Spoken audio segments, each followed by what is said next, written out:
Avis vascular centre మన దేశంలోనే the best varicose vein hospital. యాచక శత్రువు, బిచ్చగానికి బిచ్చగాడు శత్రువు అట.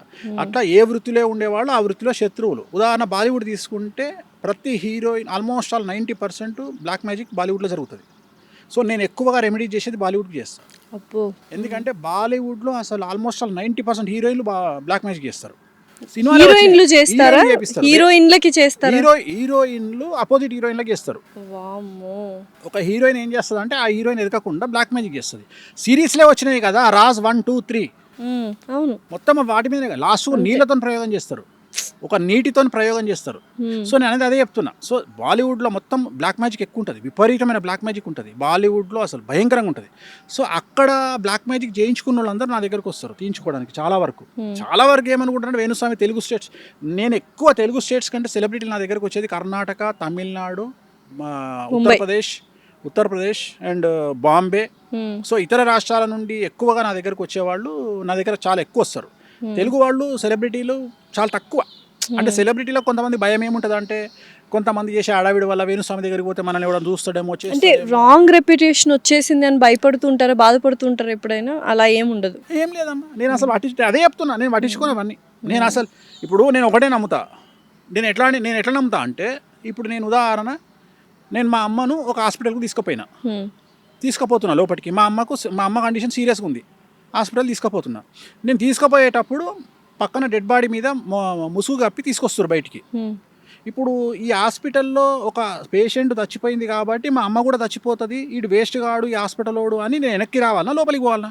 లోపలికే వెళ్ళాలి. దేవుడు హాస్పిటల్ నమ్ముకొని తలకాయనోడు ఏం చేస్తాడు? లోపలికే పోతాడు. సపోజ్ అట్లా కాకుండా బయటికే తీసుకుపోయింది అనుకో, తల్లిని చచ్చిపోతుంది కదా. నేను అంతే, నా దగ్గరికి నువ్వు రాకపోతే నాకు వచ్చిన నష్టం ఏం లేదు, వేరేటోడు వస్తాడు. నా దగ్గరికి నువ్వు రాకపోతే వేరేటోడు వస్తాడు. నేను నా దగ్గరికి కొంతమంది మేధావులు చాలా మంది వచ్చి, స్వామి మా దగ్గర చాలా మంది క్లయింట్లు, నీది నువ్వు చూపించుకొని పో, వేరేటోని గురించి మాట్లాడకు, మన అపాయింట్మెంట్ దొరికినప్పుడు చూద్దాం, ఇక్కడ నేను ఖాళీ లేక కూర్చోలే. డెఫినెట్లీ. సో ఇంత బిజీగా ఉన్నారు కదా, మరి మిమ్మల్ని అప్రోచ్ చేయాలంటే బాగా, అంటే సామాన్యులకి బాగా కాస్ట్లీ. ఏం లేదు, సెలబ్రిటీ తెలుగు స్టేట్స్ లో అతి తక్కువ రెమ్యునరేషన్ తీసుకునేవాడిని నేను ఒక్కనే. జాతకానికి 6,000. నువ్వు నమ్ముతావా? మన దగ్గర 50,000 స్టార్టింగ్, మన దగ్గర 50,000 తెలుగు స్టేట్స్లో. రెండవది 30,000, మూడవది 16,000 ఆస్ట్రాలజర్స్. మీరు మాత్రం 6,000 తీసుకుంటా మనిషికి. Last time 2 years back interview చేసినప్పుడు కూడా ఇదే నంబర్ చెప్పారు. ఇప్పుడు కూడా అదే చెప్తున్నా. ఎంత కాల్స్ కూడా వచ్చాయి, నేను చెప్పించుకోవాలి, నంబర్ వేసి ఉంటాం కదా ఫర్ లాస్ట్ ఇయర్ ఇంటర్వ్యూస్. ఇప్పుడు కూడా నీకు అదే చెప్తున్నా, నేను 6,000 రూపాయలు తీసుకుంటా, మీరు చెక్ చేసుకోండి. నాది 4th కింది నుండి పైన 50,000 తీసుకునేవాడు ఉన్నాడు, 30,000 తీసుకునేవాడు ఉన్నాడు, 16,000 తీసుకునేవాడు ఉన్నాడు. నేను 6,000 తీసుకుంటున్నా. కానీ నా బిల్డప్ జనాల్లో ఎట్లా ఫీల్ అవుతారంటే, వేణుస్వామి 1,00,000 రూపాయలు తీసుకుంటాడు అన్నట్టు సీన్ క్రియేట్ అయింది. నేను తీసుకోను, నేను 6,000 తీసుకుంటా. రెండోది, అవసరమైతేనే పూజ రాస్తా.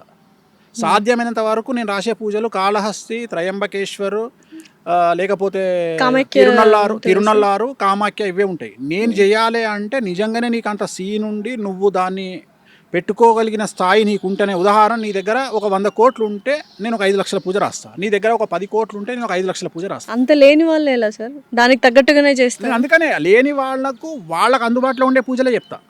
మళ్ళీ ఏం చెప్తా, నువ్వు సెట్ అయినగా చేద్దామని చెప్తా. నా ఉద్దేశం ఏంటంటే, ఇప్పుడు బాయిలో ఉన్నోడిని ఫస్ట్ పడుకున్నోడిని లేపాలి, లేపినాక నిలబెట్టాలి, నిలబెట్టినాక నడిపించినాక పరిగెత్తించినాక ఇంకా ఏదైనా రేజ్ చేయాలి. అప్పుడు మీరు ఎంటర్ అవుతారు, మీరు చేయాలి పూజలు. ఫస్ట్ నేను ఏం చేస్తా అంటే, వాడిని పడుకున్నోడిని లేపి నిలబెడతా, నడిపిస్తా, పరిగెత్తిస్తా, అప్పుడు నేను ఇన్వాల్వ్ అవుతా. నా మెంటాలిటీ ఇది. డైరెక్ట్గా పడుకున్నోడిని నువ్వు ఉరుకురా అని చెప్పా. సో ఫస్ట్ వాడిని సన్నద్ధం చేయాలి, వాడిని అందుకనే సన్నద్ధం చేస్తే వాడు ముందరకు వస్తాడు. అంతేగాని డైరెక్ట్గా వానికి ఆ మాట చెప్పినామనుకో వాడు కుంగిపోతాడు అంతే. సో అందుకని నేను నువ్వు ఇంకోటి ఏంటంటే, ఎందుకు ఇంత నెగిటివ్గా మాట్లాడతా అంటే, నేను ఎక్కువ నెగిటివ్ గురించి మాట్లాడతా. ఎందుకు మాట్లాడతా అంటే, నెగిటివ్ కటీబటీగా ఒకరి జీవితం గురించి చెప్పేస్తారు కాబట్టి, నెగిటివ్ కూడా చెప్పేస్తారు కాబట్టి చాలా రెప్యుటేషన్, ఫేమ్ అనేది దెబ్బతినింది అని నేను అనుకుంటున్నాను. అంటే అట్లేముండదు తల్లి, అట్లేముండదు. యాక్సెప్టెన్సీ ముఖ్యం. ఇప్పుడు డాక్టర్ దగ్గరికి పోయినాం, క్యాన్సర్ సిమ్టమ్స్తో పోయినాం. క్యాన్సర్ రావద్దు అని కోరుకోవాలి తప్ప డాక్టర్ క్యాన్సర్ లేదు అని చెప్పాలని కోరుకోవద్దు. క్యాన్సర్ ఉంది అంటే తిట్టుకుంటాం మనం, అదే జరుగుతుంది. ఏంటంటే క్యాన్సర్ ఉన్న తర్వాత ఎలా బ్రతకాలి, ఎలా ఫేస్ చేయాలి అనేది డిస్కషన్ చేయాలనేది నా బాధ్యత, నా పద్ధతి. సో చాలా మంది ఏం చేస్తారంటే, క్యాన్సర్ వచ్చినా క్యాన్సర్ లేదు అని చెప్తారు. నేను ఆ టైపు కాదు. నేను సిమ్టమ్స్ని బట్టి జాతకాన్ని బట్టి నీకు క్యాన్సర్ వస్తుంది అని చెప్తా. ఓకే. నేను చెప్పి దానికి సంబంధించిన రెమెడీ కూడా చేపిస్తున్నా. సో నాదంతా డిఫరెంట్ స్టైల్ ఉంటుంది నాది. నేను ఏమంటా అంటే జనాలు ఏమన్నా ఇంకోటి నాలాగా నెగిటివ్ మాట్లాడే మనిషి ఒకవేళ పాజిటివ్ మాట్లాడితే ఎట్లుంటుంది, ఆ వ్యక్తి ఎంత ఎంత ఖతర్నాక్ తీసుకుంటాడు. సో అందుకని ఆన్ స్క్రీన్ నెగిటివ్ మాట్లాడతా, ఆఫ్ స్క్రీన్ నేను మాట్లాడే పాజిటివ్ తట్టుకోలేరు ఎవరు. నేను అంత ఎక్స్ట్రీమ్ ఆన్ స్క్రీన్ నెగటివ్ మాట్లాడినా ఆఫ్ స్క్రీన్ వాళ్ళకి మంచిగా చేస్తున్నారు, మంచిగా చేస్తా. మంచి ఎందుకు మాత్రమే చేస్తా అంటే- చేస్తున్నారు. ఎందుకు చేస్తా అంటే దీని ఇంపాక్ట్ ఎట్లుంటుంది అంటే ఎప్పుడు నెగిటివ్గా మాట్లాడే వేణుస్వామి మన గురించి పాజిటివ్గా మాట్లాడిండు అంటే ఆ వ్యక్తి మీద ఇంపాక్ట్ అనేది కొన్ని క్రోర్స్% ఉంటుంది. డెఫినెట్లీ. అది నేను ఇదంతా స్ట్రాటజికల్గా చేస్తా. నేను నెగిటివ్గా మాట్లాడతా, ఆ పర్సన్ నా ముందర కూర్చున్నప్పుడు పాజిటివ్గా మాట్లాడతా, ఆ మనిషికి నేను ఇచ్చే బూస్టింగ్ అట్లాంటిది. ఎందుకంటే నేను డీల్ చేసేది సెలబ్రిటీలతో డీల్ చేస్తా కాబట్టి సెలబ్రిటీ ఒక్కడు కాదు, అక్కడ సెలబ్రిటీ మీద ఆధారపడి ఉన్న కొన్ని వందల కుటుంబాలు, డెఫినెట్లీ సెలబ్రిటీల మీద ఆధారపడి ఉన్న కొన్ని వేల కుటుంబాలు, వాళ్ళందరినీ దృష్టిలో పెట్టుకొని నేను కౌన్సిలింగ్ ఇస్తా, వాళ్ళందరినీ దృష్టిలో పెట్టుకొని నేను పూజలు చేస్తా. సో ఇంత ఎక్స్ట్రీమ్ ఆలోచన చేయగలగాలి. సో చాలామంది బేసిక్గా నేను అదే చెప్తా. ఇప్పుడు ఒక అమ్మాయి వచ్చి నాకు నా మొగడి వల్ల కష్టమవుతుంది అనగానే ఏం కాదు, ఇంకో సంవత్సరం చూడు, మన ఇంటి పక్కడు ఏమని అనుకుంటాడు, లేకపోతే ఏమవుతుంది, ఇవన్నీ ప్రతి ఇంట్లో జరిగే ఇది చెప్పొద్దు.